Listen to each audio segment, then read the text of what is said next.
मदनी कहते हैं कि आप एक्स्ट्रा हैं, इसलिए इस लड़ाई को सड़कों पे लाना चाहते हैं, जबकि उनका स्टैंड क्लियर है। नहीं, मौलाना महमूद भाई ने क्या कहा? कहा कि आप एक्स्ट्रा हैं, आप इस बात को मुझे कहा। अस्सलामु अलैकुम रहमतुल्लाहि व बरकातुहू। मौलाना महमूद मदनी साहब को लेकर बैरिस्टर असदुद्दीन ओवैसी से अगर सवाल पूछा जाता तो क्या ओवैसी भी महमूद मदनी के ख़िलाफ़ ऐसे ही बोलते जैसे महमूद मदनी साहब ने ओवैसी साहब के ख़िलाफ़ बोला? तो ये चर्चा इस वक्त सोशल मीडिया पर चल रही है। ऐसे में महमूद मदनी साहब के मुतालिक ओवैसी साहब से पूछा गया, उन्होंने जवाब दिया है। क्या उन्होंने उनको लेकर कहा, क्या उनके ख़िलाफ़ बोला या उन्होंने क्या कहा, पूरी खबर पूरा वीडियो बताएंगे आप हजरात की खिदमत में। आज 29 सितंबर 2024 बरोज़े इतवार की बड़ी अहम तरीन ख़बरें लेकर आप हजरात की खिदमत में हाजिर हुए। आपसे गुजारिश है वीडियो को अभी लाइक कर दें और ज़्यादा से ज़्यादा शेयर करें। मौलाना मुफ्ती तारिक मसूद साहब का जो मसला सोशल मीडिया पर बहुत ज़्यादा वायरल हुआ, आप हजरात ने सुना कि उनके ऊपर गुस्ताखी का फतवा लगाया गया। यहाँ तक कि कुछ पिट्टू किस्म के लोग जो उस वक्त अभी पैदा भी नहीं हुए थे जब मौलाना मुफ्ती तारिक मसूद दीन की खिदमत कर रहे थे और इल्म दीन की खिदमत कर रहे थे, ऐसे लोग भी मौलाना को नौजुबिल्ला गालियाँ दे रहे हैं और गुस्ताखी का फतवा लगा रही हैं। तो कनाडा से मुफ्ती तारिक मसूद साहब ने दो टोक अंदाज में कल एक वीडियो जारी करके कहा कि मुझसे गलती हुई, मैंने उस पर रुजू किया, मैंने 2-3 मरतबा उस पर माफ़ी मांगी और अल्लाह से भी माफ़ी मांगी, लेकिन मैंने गुस्ताखी नहीं की। मैं हर हाल में मेरी मौत अगर मुक़द्दर में है तो मैं उसको सीने से लगाने के लिए तैयार हूँ, लेकिन मैंने गुस्ताखी नहीं की। मुफ्ती तारिक मसूद साहब के शेख हैं, उनके मदरसे के मोहतमिम हैं और उनके उस्ताद हैं हज़रत मौलाना मुफ्ती अब्दुल रहीम साहब। उन्होंने कहा कि मुफ्ती तारिक मसूद ने मेरे कहने पर माफ़ी मांगी, इसके बाद भी कुछ फितना परवर फितना फैला रहे हैं। इसको लेकर उनके उस्ताद ने क्या बयान दिया जो वायरल है, आप हज़रात सुनिए पहले ये बयान। हज़रत मौलाना तारिक मसूद साहब, उनसे गलती हुई और मैंने ख़ुद उन पे गिरफ्त की। ख़ुद मैंने उनको फ़ोन के पे बात की कि जो आपने रस्मुल ख़त से हवाले से बात की ये भी गलत है, और जो आपने नबी करीम सल्लल्लाहु अलैहि वसल्लम की सदाकत और उस पर जो आपने अल्फाज का इंतखाब किया वो भी मुनासिब नहीं थे। लेकिन मैं गुस्ताखी नहीं समझता उसको कतई तौर पे, लेकिन नबी करीम सल्लल्लाहु अलैहि वसल्लम की शान अक़दस इतनी बड़ी है कि अगर 1000वें हिस्से में भी 1,00,000वें हिस्से में भी कोई थोड़ी सी भी कोई शक हो जाए फ़ौरन तौबा कर। तो मैंने उनसे कहा कि नहीं, साफ तौर पे कहें कि मुझसे गलती हुई है, मैं तौबा करता हूँ, मैं माज़रत करता हूँ। अल्हम्दुलिल्लाह उन्होंने फ़ौरन जैसी मैंने कहा तो उन्हें देर नहीं लगाई। तो ये सारा उन्होंने काम कर लिया है। उसके बाद जो लोग फितना फैला रहे हैं, मैं उनको बताना चाहता हूँ कि जामिअतुर रशीद अपने तमाम असातिज़ा के साथ, फज़लाए किराम के साथ, मौलाना तारिक मसूद साहब के हम साथ खड़े हैं। हम किसी को इजाज़त नहीं देंगे कि मौलाना तारिक मसूद साहब को नुकसान पहुँचाए। मौलाना तारिक मसूद साहब एक सच्चे आशिक़ रसूल हैं और करोड़ों लोगों को उन्होंने नबी करीम सल्लल्लाहु अलैहि वसल्लम के साथ उन मोहब्बत सिखाई है। करोड़ों नौजवानों को पूरी दुनिया में इन्होंने दीन की तरफ, कुरान की सदाकत और नबी करीम सल्लल्लाहु अलैहि वसल्लम से मोहब्बत और इश्क उन्होंने सिखाया है। अगर इसी बात को साबित करने में उनसे अगर ऐसे अल्फाज निकल गए हैं जो सही नहीं थे, जो नामुनासिब थे, और उन्होंने उसकी कई बार माजरत भी कर ली है, तो फिर आपके पास की क्या गुंजाइश मौजूद है का फितना बर्पा करें? नबी करीम सल्लल्लाहु अलैहि वसल्लम के सामने कैसे पेश होंगे आप? तो मैं आपसे ये भी दरख्वास्त करना चाहता हूँ कि मौलाना तारिक मसूद साहब के इस माजरत के बाद मौलाना तारिक मसूद साहब का साथ दें, उनको सपोर्ट करें।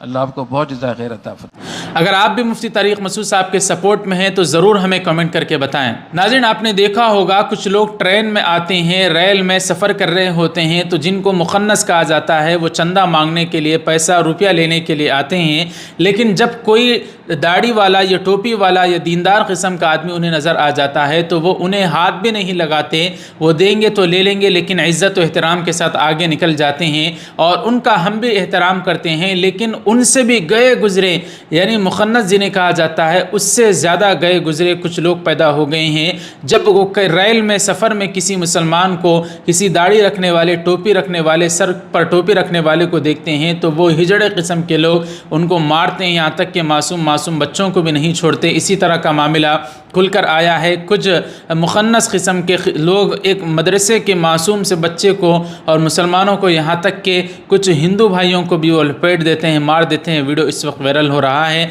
अल्लाह ताला इन अवबाशों से हमारे मुल्क के तमाम लोगों की हिफाजत फरमाए। बैरिस्टर असदुद्दीन ओवैसी साहब और महमूद मदनी साहब का मसला अभी से नहीं चल रहा है, बल्कि कई सालों से चल रहा है। मौलाना महमूद मदनी साहब जमीयत उलमा हिंद के सदर, उन्होंने पहले भी कहा था जेनेवा में जाकर कि असदुद्दीन ओवैसी को हैदराबाद से आगे बढ़कर इलेक्शन नहीं लड़ना चाहिए, लेकिन जब भी उनको बहुत सारे लोगों ने एतराज़ की घटेरे मिलाकर खड़ा किया था तो उन्होंने उससे रुजू किया था। इसके बावजूद फिर से उन्होंने कहा कि ओवैसी को हैदराबाद से ज़्यादा आगे निकल कर इलेक्शन नहीं लड़ना चाहिए, लेकिन फिर भी वो हमारी बात नहीं मानते। इस तरह से महमूद मदनी साहब ने कहा। अगर तो राजिन दारुल देवबंद के मोहतमिम ने कहा था कि एंकर के हर सवाल का जवाब देना ज़रूरी भी नहीं होता, आप उससे साफ तौर पर मना कर देते और आगे निकल जाते।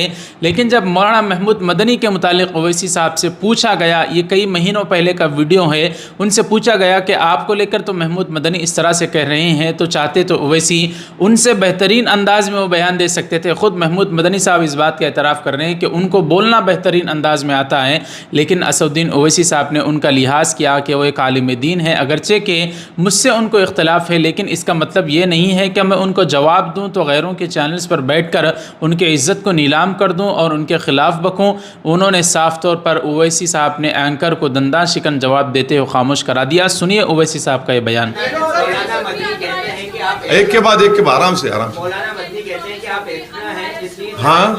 मौलाना मदनी कहते हैं कि आप एक्स्ट्रा हैं, इसलिए लड़ाई को सड़कों पे लाना चाहते हैं, जबकि उनका स्टैंड क्लियर है। मौलाना महमूद भाई ने क्या कहा कि आप एक्स्ट्रा हैं, आप इस बात को मुझे कहा, सड़कों के ऊपर लाना, मेरा नाम लेकर कहा, मेरा नाम लेकर कहा। आप क्यों लड़ाना चाह रहे मुझे मेरे मौलाना महमूद मदनी साहब से? अरे ऐसा मत करिए ना, वो उनकी एक जमीयत उलमा एक जिम्मेदार तंजीम है। मैं मौलाना महमूद मदनी साहब को आपके ज़रिए से मुबारकबाद देता हूँ, वो उसके सदर बने हैं। वो उनको पूरा इख्तियार है अपनी तंजीम का फैसला लेने का। असम के वज़ीर आला जब भी मुसलमानों के ख़िलाफ़ उनकी ज़बान खुलती है तो वह नफ़रत अंगेज़ बयानात देते हैं। ओवैसी साहब ने बेशुमार मरतबा उनको मुँह तोड़ जवाबात भी दिए हैं। चूँकि कश्मीर में इलेक्शन चल रहे हैं और लुबनान के एक लीडर हसन नसरुल्लाह की मौत हुई है, तो कश्मीर की एक सियासतदान है महबूबा मुफ्ती ने, उन्होंने कहा कि उनकी मौत का हम सूख मनाएंगे और आज कैंपेनिंग नहीं करेंगे। इसको लेकर आसाम के वज़ीर आला ने क्या कहा है, सुनिए आप हज़रात उनका एक क्लिप। भाई और बहनों, आप लोग सुन रहे हैं, देख रहे हैं, अभी जो हमारा इजराइल और पैलेस्टाइनियों का बीच में जंग सड़ा हुआ है, परसों दिन हमारे जो एक इजराइल का सेना था, वो सेना ने हिजबुल्लाह का कमांडर हसन नसरुल्लाह को मार के गिराया। कहीं भी किसी को मार के गिराया और उनका देश का काम है, हमारा कुछ बोलने का कुछ नहीं है। लेकिन वहां में हसन नसरुल्लाह का मौत हो गया और आज कश्मीर में महबूबा मुफ्ती बोल रहा है कि हम चुनाव प्रसार नहीं करूंगा, हम दुखी है, किस लिए? हसन नसरुल्लाह का मौत हो गया है। मैं महबूबा मुफ्ती, फारूक अब्दुल्ला, राहुल गांधी सबको पूछना चाहता हूं, जब हमारे कभी कोई जगह में हिंदू का मर्द होते हैं, आतंकवादी हिंदू जवानों को मारते हैं, तब आप लोग दुखी होते हैं कि नहीं होते हैं? ये कृपा करके हमें बताइए। तो नाज़रीन, इसराइल में जो हादिसात हो रहे हैं, जो मुखन्नस किस्म के लोग मुसलमानों पर और लोगों को निशाना बना रहे हैं, इन पर और ओवैसी साहब ने बेहतरीन अंदाज से जो जवाब दिया मुफ्ती तारिक मसूद साहब के हवाले से, इन सारी खबरों के मुतालिक आपकी क्या राय कमेंट करके बताएं। वीडियो को लाइक कर दें, शेयर करें, चैनल को सब्सक्राइब कर दें ताकि रोज़ाना इसी तरह की अच्छी और सच्ची वीडियोज़ आप तक आसानी से पहुँच सके। मिलते हैं अगले वीडियो में, इजाज़त दीजिए। अस्सलाम वालेकुम रहमतुल्लाहि व बरकातुहू।